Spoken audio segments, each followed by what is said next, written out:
Today we're going to be taking a look at a movie that takes a look at the incredibly sensitive topic of cognitive decline and asks one simple question: what's up with old people? Well, it certainly isn't their fine motor skills, because this is a movie about Alzheimer's and the unfortunate effects of letting old people live too long. I already had negative feelings aimed towards the elderly, but this is just something else. The Taking of Deborah Logan is a movie directed by Adam Robitel in his directorial debut, someone who would later help produce the screenplay for Paranormal Activity: The Ghost Dimension and direct Insidious: The Last Key, two movies that are definitely the strongest in their franchises, and I promise that I'm not lying to you right now. The movie would also be co-written by his working partner, Gavin Heffernan, who would also help to write Paranormal Activity: The Ghost Dimension, that movie about the magical video camera. For his directorial debut, choosing to go with the found footage genre can seem also like a blessing and a curse in disguise. A blessing in that it's far more down to earth and hands-on than a giant production, and a curse in that found footage tends to have the habit of not being able to find the entertainment. But The Taking of Deborah Logan, while faltering at a few aspects, is certainly a solid attempt that, while at times does fall into some of the trappings of found footage, while simultaneously seeming to have a genuinely interesting story that occasionally shows you naked old person ass. The premise is that a documentary crew led by medical student Mia with the help of Gavin and Luis are going to be following around and documenting an Alzheimer's patient named Deborah Logan so they can film all of the funny things that she does and upload them to YouTube. Alzheimer's seems to be an awfully terrifying disease to experience, as it gradually destroys the brain, taking away memories and motor skills, while subjecting the person to often horrific hallucinations, until their brain quite literally forgets how to breathe, and then they die. So sort of like the aftermath of going out drinking with the Polish. Mia, Gavin and Luis arrive at the town of Exeter in Virginia, a town that got its name due to all of its residents unfortunately suffering from eczema, something which we'll see later in the movie. They head to the home of a woman suffering from the Alzheimer's disease, Deborah Logan, to meet her and her daughter Sarah. Sarah takes them around back to meet her mother Deborah as she's gardening with her neighbour and close friend Harris. From the outside, Deborah seems to be an affluent, wealthy woman who owns a large, beautiful house, but over the years, due to her declining mental condition, she's slowly fallen behind on her house payments, but refuses to sell it, leading Sarah to believe that this documentary will be good for them due to the promise of receiving some of the grant money to help pay for their expenses. After meeting Deborah for the first time, things seem to be going well, until Mia decides to lie to Deborah and say that her grandfather is also suffering from the disease too, causing Deborah to freeze in place and stare directly at her for a few minutes, because not only do old people know if you haven't eaten yet today, but they also know when you're lying. Her intention was to lie to Deborah in order for her to feel closer to Mia and accept her into her life slightly easier, which unfortunately results in the opposite effect, as Deborah has gone from keen and excited to work on this to wanting absolutely nothing to do with someone who would dare lie to an old person. But a week later, we see that everything is fine now, as she's probably just forgotten about it. You know, Alzheimer's. So the group are welcomed back in and given the grand tour of the home, just like they came here to do, and to not just gaslight a mentally declining old woman for fun when they're bored. They follow her around her daily life, documenting what it's like to be someone who smokes far too much weed and can't remember anything. But despite them seeing the small signs of Alzheimer's almost constantly when around her, Deborah is a headstrong and determined woman who isn't going to let some disease... Sorry, what was I saying again? The crew set up security cameras all throughout the house in order to catch her getting up to weird old person activities, and one night, Deborah goes from a calm, happy host to a screaming, angry woman who pulls out a knife on Gavin and accuses him of stealing her spade. She starts tearing through the cupboards and throwing things to the floor before dropping to the ground herself and beginning to scream at the thought of some uncultured swine daring to garden with her beautiful spade. A spade that we actually find out is a trowel, due to Mia finding it hidden away in the freezer for some reason, as I guess Deborah forgot about it when using it to eat her Ben & Jerry's. Being found staring out of a window and mumbling to herself, she turns towards the camera to reveal that she's tearing out a chunk of her own flesh. After she's taken to the hospital, doctors discover that her disease has begun to rapidly progress, as apparently she's speedrunning Alzheimer's. Things seem to be happening a lot sooner than they originally thought. Something which completely sucks for Deborah, but something which is actually kind of awesome for Mia, because now she can film it. After being discharged discharged from the hospital after attempting to give herself an extra breathing orifice, she apologizes to Gavin for the way she acted, which caused a grown man to climb up on the countertop to escape a frail old woman. Later that night, the power to the building goes out, and Louise finds Deborah scurrying around the property like a little property scurrier before discovering her standing in the dark. Sarah explains that her mother believes that she's seen an intruder on the property and thus has the tendency to go around nailing the windows shut due to it being common knowledge that intruders are unable to use the front door. Even later in the night, after discovering that Deborah has gone missing from her bed, forgetting that she's an old woman and has likely gone for her 7th piss of the hour, everybody starts frantically looking for her. Louise discovers the nailed shut window, now being a nailed open window, with blood dripping from one of the nails. After heading outside, they then discover her in the forest as she's frantically digging holes in the ground while repeatedly screaming in some sort of strange old person gardening technique. They manage to restrain her and get her back inside to be cleaned up, and after inspecting the house security footage of right before Deborah left, they find her standing in the kitchen before suddenly appearing on the countertop next to her with no breaks in the timecode or cuts in the footage due to old people being stubborn enough to defy the laws of physics. Something which startles and bothers everyone watching it, but something that unfortunately doesn't ever get used again, as I'll never fulfill my lifelong dream of watching Deborah Logan do stop motion in the kitchen. After realizing that it wasn't a jump cut, meaning that it must have occurred in real time, they then show Deborah the footage of her attempting to communicate with the moles in the garden, which causes her to lash out and attack Sarah. Not just because the sight of her daughter makes her irrationally angry, but something we'll better understand as the movie progresses. Nah, she just really doesn't like her. One of the unfortunate trappings and cliches that this movie finds itself falling into is the overdone trope of playing loud, creepy music over the found footage when moments like this happen. Meaning that in the continuity of the universe where this found footage was shot, someone found this so-called found footage, then proceeded to edit in music and sound effects over the top of it, before then recompiling it all and exporting it to make it appear like unaltered and unedited footage. I thought this was supposed to be found footage. If your life has a soundtrack, you might be the one suffering from cognitive decline. After being taken back to the hospital, yet again after her attempting to wipe out her own bloodline, the doctor performs some excruciating tests on her as they steal some of her spinal fluid, before discovering that the woman who is living in eczema is suffering from a particularly bad case of eczema. Something which seems to itch so bad as when she's attempting to perform a cognitive test, she begins tearing off the flesh from her own arm. After Deborah is once again sent home from the hospital, this time after attempting to remove her skin to let her bones breathe a little bit, one night Gavin decides to hang a cross in the room with the nailed window in case this sweet old lady has got anything paranormal going on, when suddenly he's jump scared by Deborah, who is somehow instantly able to open the nailed shut window without even touching it. Something which Mia attempts to explain away as just a breeze. Yeah, alright Mia. After continuing to stay with the woman with her state-of-the-art automatically opening windows, one night, security footage reveals Deborah waking up and leaving her bed before wandering around the house naked, as everyone is woken up by an incredibly loud ringing noise. A noise coming from an old, disused switchboard system that Deborah used to operate in the 1960s and 70s for her home business, but a system that Sarah explains has apparently been broken for years. So after looking for her, they head up into the attic where it's located to find her sitting at the switchboard system as we get a face full of granny ass. She then lets out a deep wailing noise and starts to frantically move pins around the switchboard, somehow causing it to explode, resulting in her receiving an electric shock. Her doctor, Dr. Nazir, is then called to the house to check on her, instead of taking the naked old lady who literally just blew up directly to the hospital, where she then proceeds to give Mia a fast-acting sedative to use on Deborah if they ever need it, or for Mia to just use if she ever really needs a good sleep or something. After having some time to analyze the footage from that night, Gavin discovers that she was speaking French, saying something along the lines of, "The eternal serpent will free you, child.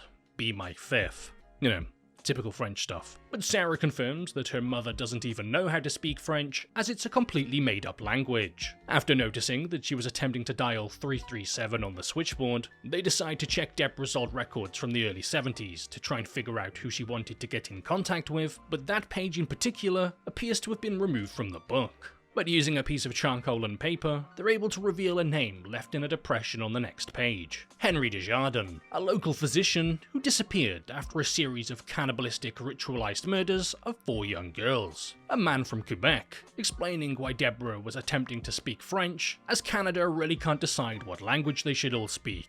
Watching an old documentary about the crimes, they discover that all 4 of the victims were teenage girls, discovered with snake-like carvings engraved into their foreheads, with rattlesnake venom being found in their bodies, while other parts of their bodies are neglected to exist anymore due to being cannibalized. Something that only a French Canadian would be capable of. Whoever the murderer was, often believed to be Henry, was reenacting an ancient Monachan ritual, a ritual that is performed by offering 5 young women at the time of their first menstruation cycle to a demon in exchange for your own immortality. But due to Henry being unable to count, or maybe being killed before he could finish it, he would never have his 5th victim, and would disappear before he could complete the ritual. So, with this information in hand, Sarah decides to ask her mother if she remembers anyone going by that name, and Deborah simply responds by saying that he's not missing, but that he's been murdered, before then immediately running to the bathroom to puke up soil and worms because someone let Grandma out in the garden again. Rather disturbed by her unconventional approach to protein intake,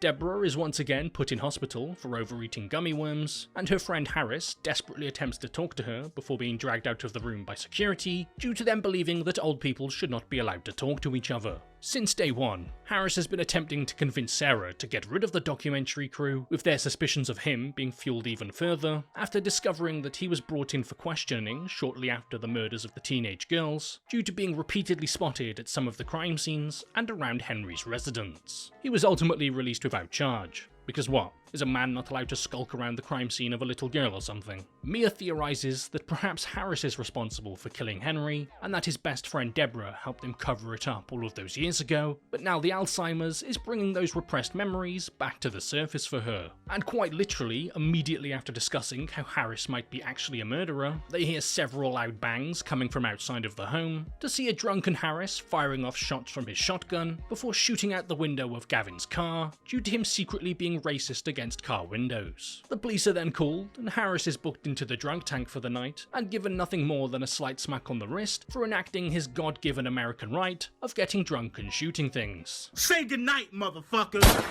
Which serves as the last straw for Gavin, as he permanently backs out of the project due to him being bothered by the presence of an older gentleman. Deborah, still in the hospital for attempting to dig her way to China using her stomach, gets herself into a little bit of trouble as she proceeds to kidnap a young cancer patient and wander off with her into an abandoned, disused part of the hospital. Luckily, she's discovered by Dr. Nazir as she finds Deborah and the little girl staring blankly at a dark wall before she's taken back to her bed and forcefully sedated because it's time for Grandma to have her nap. Sarah, at this point, is starting to believe that all of this goes beyond decaying brain disorder and starts to think that there might be something supernatural involved here. So in an act of desperation, contacts a local priest to try and persuade him to perform an exorcism, but with him not knowing how to perform anything on anyone unless it's to small boys. He refuses and tells her that exorcisms are just an act of fiction. But undeterred, Sarah and the rest of the group decide to visit a Dr. Schiffer, an anthropology professor who appeared in the documentary about Henry. After showing him footage of Deborah, he theorizes that perhaps in her declining mental state, she's become obsessed with the case of Henry and now believes that she is him.